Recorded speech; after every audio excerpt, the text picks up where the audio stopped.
Good morning students. 12वीं वाले बच्चे, सिद्धि हिंदी विद्यालय के इस ऑनलाइन क्लासेस में आपका स्वागत है।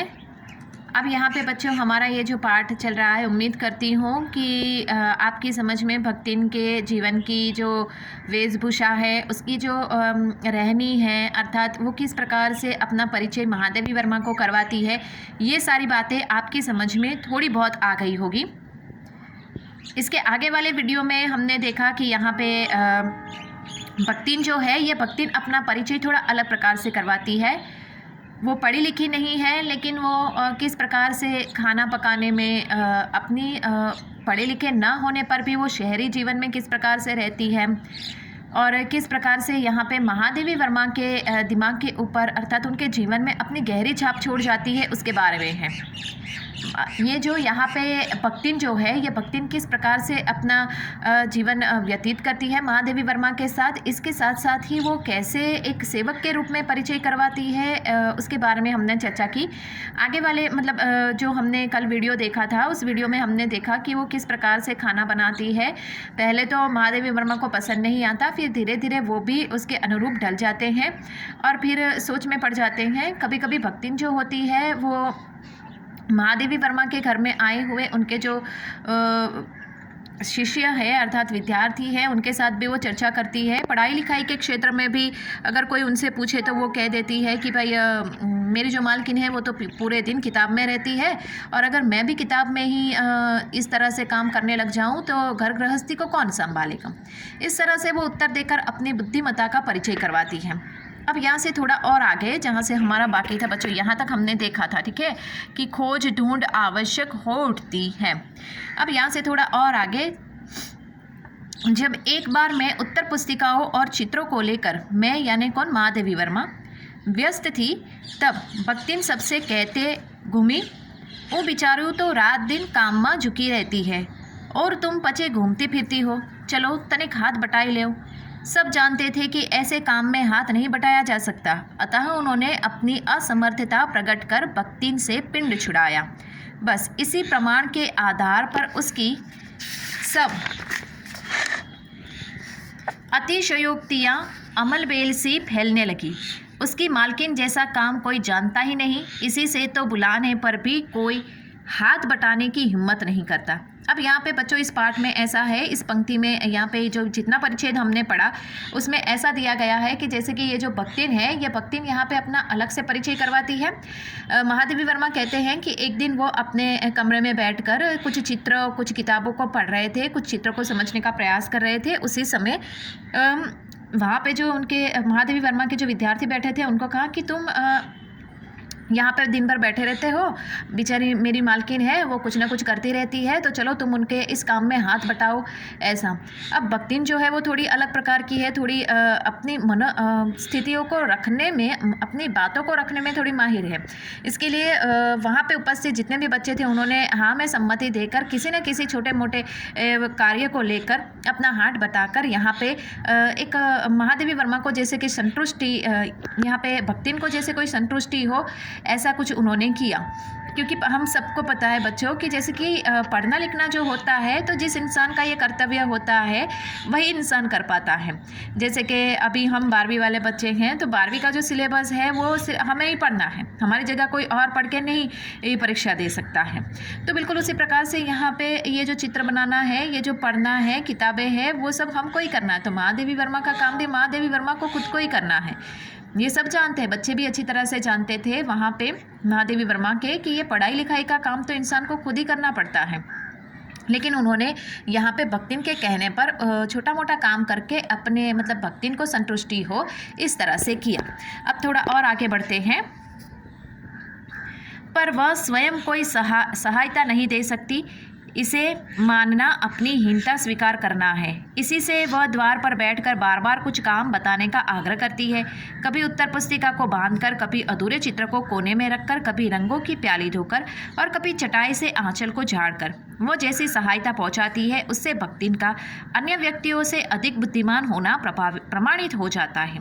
वह जानती है कि जब दूसरे मेरा हाथ बटाने की कल्पना तक नहीं कर सकते, तब वह सहायता की इच्छा को क्रियात्मक रूप देती है। इसी से मेरी किसी पुस्तक के प्रकाशित होने पर उसके मुख पर प्रसन्नता की आभा वैसी ही उद्भाषित हो जाती है जैसी स्विच दबाने से बल्ब में छिपा आलोक। यह सुनने में उसे बार बार छूकर आंखों के निकट ले जाना और घुमा फिरा कर मानो अपनी सहायता का अंश खोजती है, और उसकी दृष्टि में व्यक्त आत्मघोष कहता है कि उसे निराश नहीं होना पड़ता। वह स्वाभाविक भी है। किसी चित्र को पूरा करने में व्यस्त मैं जब बार बार कहने पर भी भोजन के लिए नहीं उठती, तब वह कभी दही का शरबत, कभी तुलसी की चाय वही देकर भूख को कष्ट नहीं सहने देती।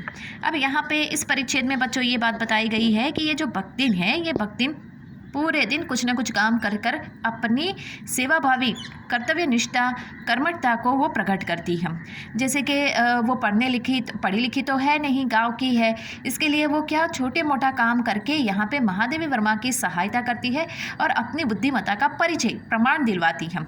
जैसे कि कौन कौन सा काम, जैसे कि चित्र यहाँ पे पुस्तकों को बांधना, अच्छे से समेट कर रखना, अधूरे चित्र को एक कोने में रखना, कभी रंगों की प्याली धो देती है तो कभी चटाई को आंचल से झाड़ देती है। ऐसा काम करके वो अपनी बुद्धिमत्ता का परिचय करवाती है।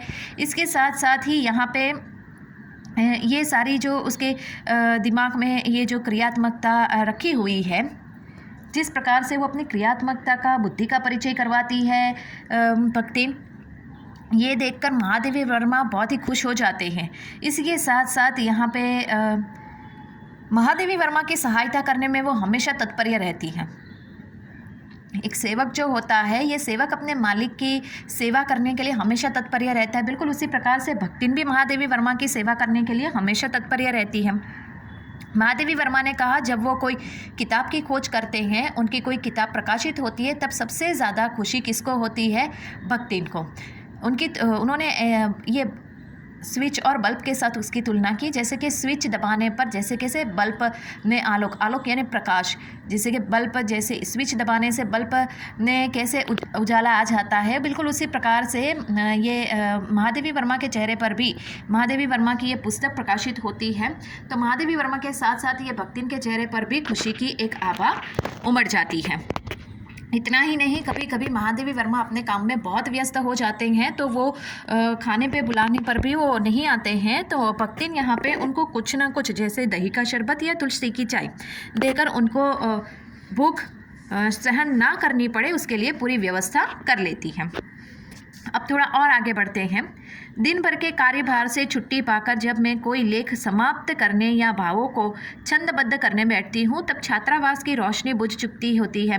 मेरी हिरनी सोना तख्त के पैताने फर्श पर बैठकर पांगुर करना बंद कर देती है। कुत्ता बसंत छोटी मचिया पर पंजों में मुख रखकर आंखें मूंद लेता है और बिल्ली गोधुली मेरे तकिए पर सिड़क कर सो रहती है।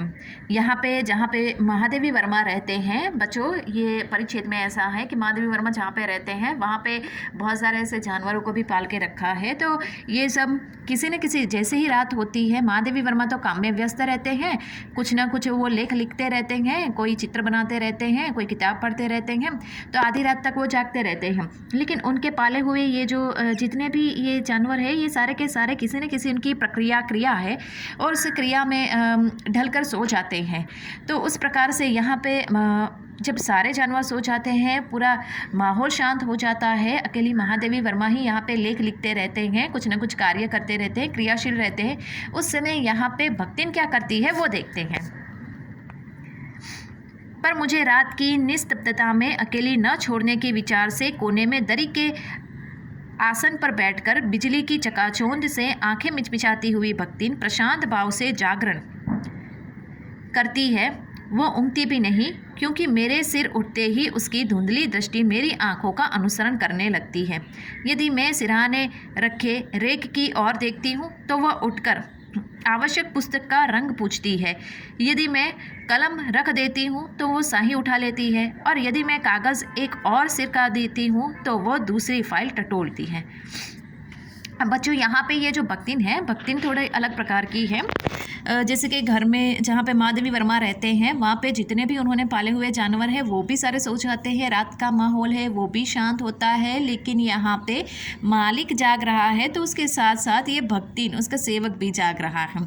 आधी रात तक बीत जाती है लेकिन फिर भी यहाँ पे भक्तिन सोने का नाम नहीं लेती है और बाहर से आई हुई रोशनी, तिलमिलाती हुई रोशनी के साथ उसकी बूढ़ी हो गई आँखों भी मिचमिचाती हुई वो जागती रहती है और एक कोने में दरी के आसन के ऊपर बैठकर वो कुछ ना कुछ मतलब सोचती रहती है। वो पूरी रात जागती है। महादेवी वर्मा ने कहा कि वो जब इस रात के समय वो कुछ ना कुछ वो सोती नहीं है, लेकिन महादेवी वर्मा जब कुछ ना कुछ कार्य करते रहते हैं उस समय वो अपना कोई प्रतिक्रिया देती है। जैसे कि महादेवी वर्मा ने कहा कि वो जब तक पढ़ते रहते हैं उनकी आंखें किताब में होती है लगी हुई, नज़रें तब तक कुछ नहीं, लेकिन जैसे ही उनकी नज़रें उठी यहाँ पे भक्तिन कुछ ना कुछ करना शुरू कर देती है। जैसे कि उन्होंने बताया ना, जैसे वो उठकर पुस्तकों का रंग पूछती है, महादेवी वर्मा लिखना बंद कर देती है, कलम रख देती है तो वो स्याही जो होती है वो थोड़ी आगे कर देती है। महादेवी वर्मा ने थोड़ा कागज़ को जैसे कि सरका दिया तो वो क्या करती है, फाइल को लेकर टटोलने लगती है। तो ये सब वो थोड़ा थोड़ा काम मतलब अपने हिसाब से करने लगती है। तो महादेवी वर्मा यहाँ पे सोच में पड़ जाते हैं कि मेरा तो काम है ये आधी रात को जागना, लेकिन भक्तिन क्यों आधी रात को जाग कर ये सारा काम करती है। इस तरह से वो मेरे साथ जागरण करती रहती है। लेकिन यहाँ पे भक्तिन जो है, लक्ष्मी जो है, ये अपने सेवक कर्तव्य निष्ठा का या कर्मठता का परिचय महादेवी वर्मा को करवाते हैं। उसका परिचय यहाँ पे दिया गया है। बच्चों इस वीडियो में हम यहाँ तक ही देखते हैं और नेक्स्ट वाले वीडियो में इसका जो आगे वाला हिस्सा है थोड़ा सा बाकी उसको देख लेते हैं। ठीक है।